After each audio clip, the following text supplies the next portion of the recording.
শুভ সকাল আমার প্রিয় বন্ধুরা, আশা করছি আপনারা সবাই ভালো আছো, সুস্থ আছো। আপনাদের আশীর্বাদে আমরাও অনেক ভালো আছি। গড়চিরৌলি জেলার ছোট্ট একটা গ্রাম থেকে আমি রিম্পা সরকার আপনাদের সঙ্গে নতুন একটা ব্লগ নিয়ে আসলাম আবার। আশা করি আপনাদের খুবই ভালো লাগবে। সকালে সব বাসি কাজ সেরে আমি চলে আসলাম রান্নাঘরে রান্না করতে। তাই আজকে রান্না করলাম পুঁই শাক দিয়ে আর কাঁঠালের বিচি দিয়ে একটা সবজি। খুবই খেতে ইচ্ছা করছিল বহুদিন, তাই আজকে রান্না করলাম। ওইদিকে মা পুজোর বাসনগুলো মেজে ফেলাচ্ছে, পুজো দেবে তাই। এইদিকে আমার তরকারিটা রান্না হয়ে গেছে।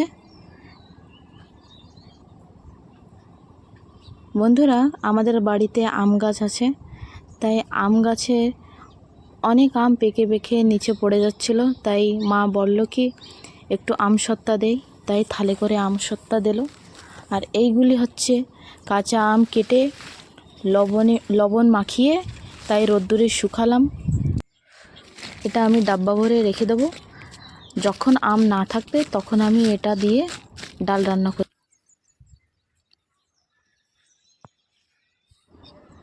বন্ধুরা, এই যে আমি চলে আসলাম অনুষ্ঠান বাড়িতে, তাই কিছু কাজকর্ম করে দিতে তাদের ঘরে।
তারা এরকম তো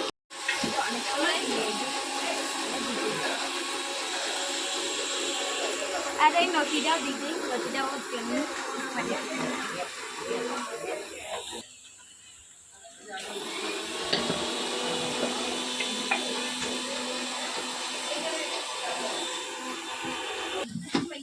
কই ছেড়ে বৌদি সেইটা কই, সেই নটিটা ওই ছোট নটি কই,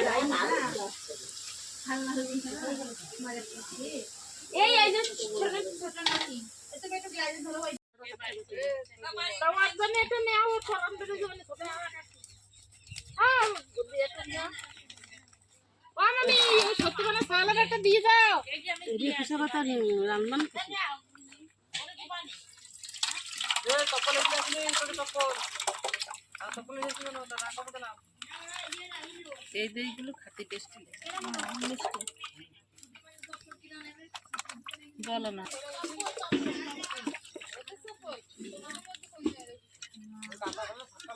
এক প্যাকেট কত নিচ্ছে? 5 কিলো তো। এর মধ্যে জল ভরো, 1 প্যাকেট জল দাও তো।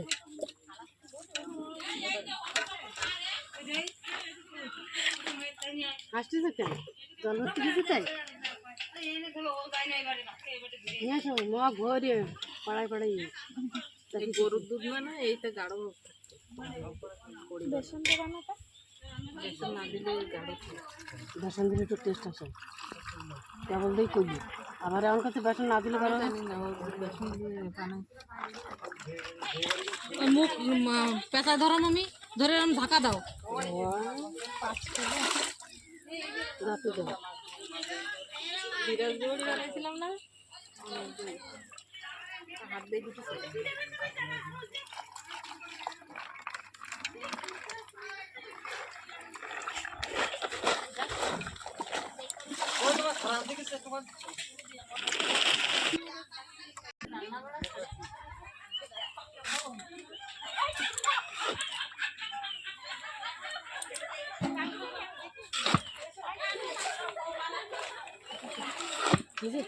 এইবার হয়েছে না ঠিক? কালার কিরকম হয়েছে? ভিজে তো আমি যেরকম করবো ঘটবো সেরকম করবা।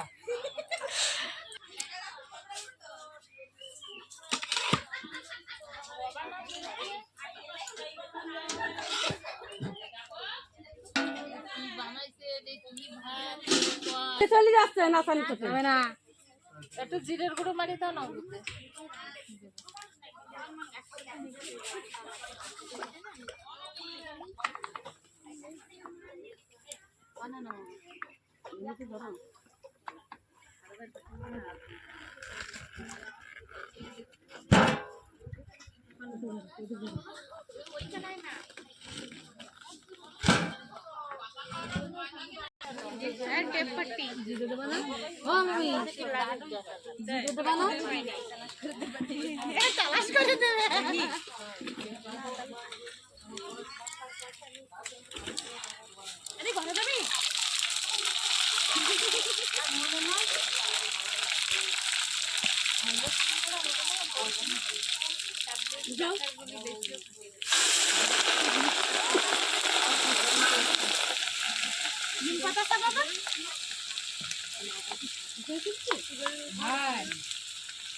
দেখতেছে না দইগুলো আসছে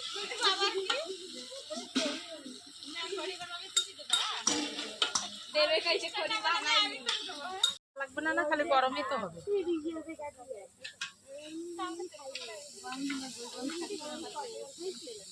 বড় গামছা দিতে কোন বড় গামছা আনে হ্যাঁ আনে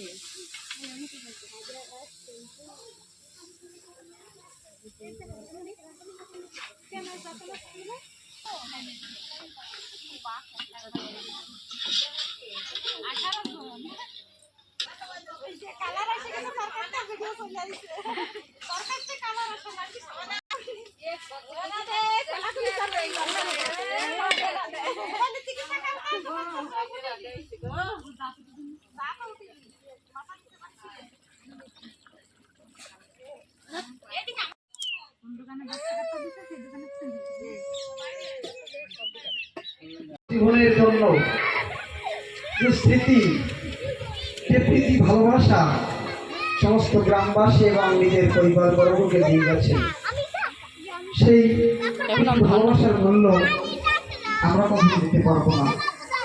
তবে মানুষ মরিয়াও মরে না, কখন যখন তার কোনো প্রীতিকল্প স্মৃতি তার প্রিয়জন বাঁচিয়ে রাখতে পারে, স্মৃতিতে একটু কৃষ্ণ কথা আহ্বান করতে বড় উত্তম বিচার। এমনি করে এই ধারাবাহিকতা বজায় রাখলে পরে আজ এ পিড়ি পরে পরের পিড়িও এই ছবিখানাকে যদি বৃদ্ধি করে রাখে, এই সকলের হৃদয় মন্দিরে সে চিরদিনের জন্য আমার হয়ে থাকবে। এতে নিঃসন্দেহ। এবং প্রিয়জনের ভালোবাসায় গোবিন্দ তাকে ভালোবেসে তাকে কাছে নিয়ে নেবেন।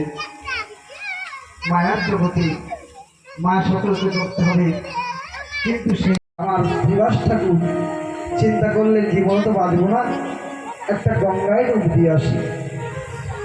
যখন গঙ্গায় ডুব দিয়ে আস্তে আস্তে তার 11 বৎসর কাল পূর্ণ হয়ে যায়, ওই সময় গঙ্গাদাস পণ্ডিতের টোলের পাশে আমার শ্রীবাস ঠাকুর মূর্ছা খেয়ে পড়ে।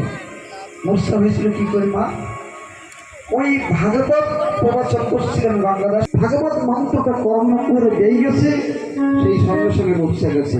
শ্রীবাস ঠাকুর চিন্তা করছে দেহ দেহ অথবা পড়ে যাওয়া মানে আমি তো মরে গেছি। কিন্তু ভাগবতের স্বরূপ মহিমায় তার হৃদয়ে যখন পৌঁছে গেছে, ওই গঙ্গাদাস পণ্ডিত টোল থেকে দৌড়োদৌড়ি করে একটু জল মাথায় দিয়ে বলছে, কিরে ছেলেটা? তখন বললে, আমি বেঁচে আছি, আমার তো আজ 11 বছর পূর্ণ, আমি কি করে বেঁচে আছি? তখন বললেন, তুই যে মূর্ছাগত হওয়ার পূর্বেই এই ভাগবত কথা তুই শ্রবণ করেছিস, তাই তুই বেঁচে গেছিস। শ্রীবাস ঠাকুর বললেন, তাই ভাগবত শ্লোকের যেমন নিবন্ধন দিতে পারে, আজ থেকে আমি দেহ দেহ পরিবার সকলকে পরিত্যাগ করে আমি কৃষ্ণ নামে মত্ত হয়ে আমি কোথায় খুঁজে বেড়াবো সে জীবন বদলে গেল শ্রীবাস ঠাকুরের। আচানক প্রেমের ঠাকুর গৌর সুন্দরের সঙ্গে তার সাক্ষাৎ হয়ে যায়। পরশে পরশমণি তখনও যোগায়, সেই পরশমণির সঙ্গে তার সাক্ষাৎ হয়ে যায়। উভয় ভক্তের দর্শনে আলিঙ্গন বন্ধ হয়ে বলল, আমি সংসার পরিত্যাগ করে হে বধূ তোমার সঙ্গে একটু নামাস্বাদন করবো। আমার মহাপ্রভু বললেন, শ্রীবাসকে কাকা বলতেন, কাকা সংসার পরিত্যাগ করতে হবে না, কলির ধর্ম সংসার ছেড়ে নয়, সংসার করো। সংসারের মধ্যে নিজেকে না ডুবিয়ে নিমিত্তর ভাগী হয়ে ঈশ্বরের নাম, কৃষ্ণ নাম, সংসার দুটাই করতে পারবে। তাই শ্রীবাস ঠাকুর বিবাহ করেছিলেন। শ্রীবাস ঠাকুরের স্ত্রীর নাম ছিল মালিনী দেবী। দেখুন, আজ সাধুগুরু সঙ্গ পুরুষ মানুষ পেতে পারে ঘরের গৃহিণী যদি স্বামী পরায়ণা ভক্তিমতী হয়। কখনো জিজ্ঞেস করতেন না স্বামী সংসার এটা নেই ওটা নেই, জানতেন আমার স্বামী জীবন দান পেয়েছে, যে জীবন যেমন করে চলবে আমি তাকে কোনো কাজের জন্য আগ্রহ করবো না। আছে বহিরঙ্গ ভক্ত নিয়ে হয় নাম সংকীর্তন, অন্তরঙ্গ ভক্ত নিয়ে হয় প্রেমাস্বাদন। আমার মহাপ্রভু দরজা বন্ধ করে কীর্তন করতেন, কতিপয় ভক্ত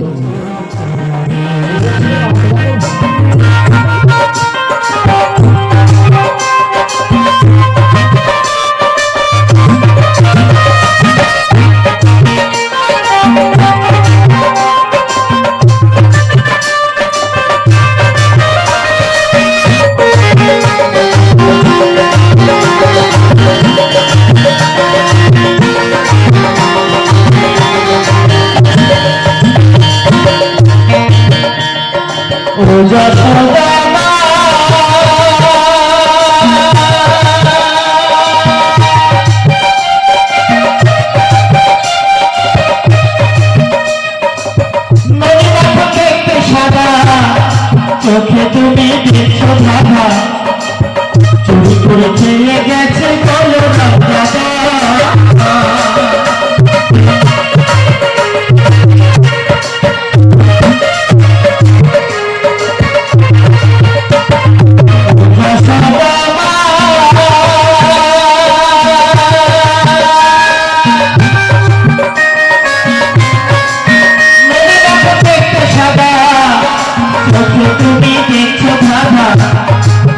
চুরি করে খেয়ে গেছে বলো মনে ভালো খাইতে আমি দিচ্ছে কেন দুঃখ তুমি, মনে ভালো খাইতে আমি দিচ্ছে কেন দুঃখ তুমি, লাঠি দিয়ে দিচ্ছ কেন তারা কৃষ্ণ দাদা তুই পাড়া রে মনে খেলো তো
চলা চলা যেমন কথা করেছিল ধরা কৃষ্ণ দাদা তুই দাদা রে ধরে গেল তো ধরা রে ও কৃষ্ণ দাদা তুই দাদা রে ধরে গেল তো ধরা রে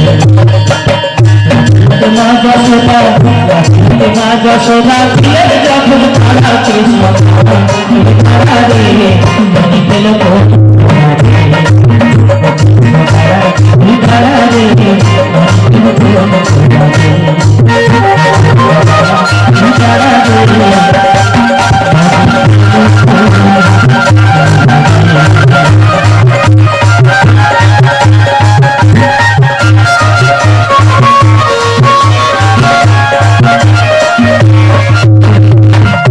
बोलिए कृष्ण कन्हैया की बाल गोपाल की जय हो अच्छा माँ